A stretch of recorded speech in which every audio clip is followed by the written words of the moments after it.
दुपारचं जेवण करून आम्ही हॉटेलला पोहोचलो. हॉटेल खूप सुंदर होतं. The fun.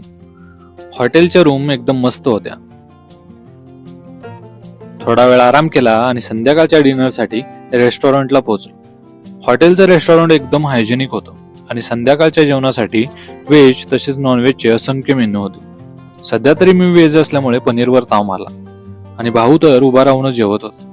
पहिल्यांदा स्टार्टर आणि नंतर मेन कोर्सवर ताव मारून डिझर्ट सेक्शन कडे वळलो आणि इथं तर डिझर्टचे वेगवेगळे पदार्थ होते.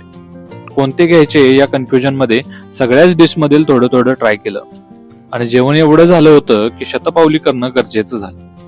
चालता चालता घरी खायला घ्यायचं म्हणून आम्ही या बेकरीत घुसलो तर या दादाने म्हणजेच हिरेन राजपूत यांनी मराठीत बोलायला सुरुवात केली आणि नको नको म्हणताना सुद्धा खूप आग्रह खातर बऱ्याच गोष्टी चव बघायला दिल्या.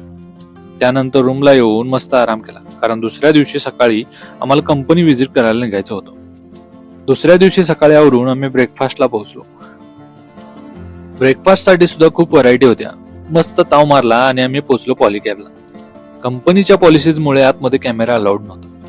इथे केबल्स आणि वायर कशा प्रकारे अत्याधुनिक मशीनद्वारे तयार केल्या जातात याची संपूर्ण प्रक्रिया आम्हाला प्रत्यक्ष बघायला मिळाली. प्रत्येक कामगाराच्या कामाचं कौशल्य, अचूकता आणि टीमवर्क पाहून खूप प्रेरणा मिळाली. पॉलीकॅब सारखी मोठी कंपनी भारतातच जागतिक दर्जाचं उत्पादन करते याचा खूप अभिमान वाटला. या संपूर्ण भेटीतून एक गोष्ट नक्की शिकायला मिळाली.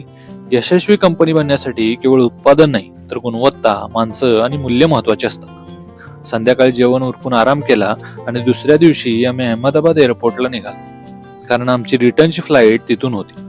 गुजरातला मागे टाकून पुण्याला जवळ केलं आणि पुणे विमानतळावरून घरचा रस्ता धरला. तुम्हाला हा 2 दिवसांचा प्रवास कसा वाटला नक्की सांगा आणि लाईक शेअर करायला विसरू नका.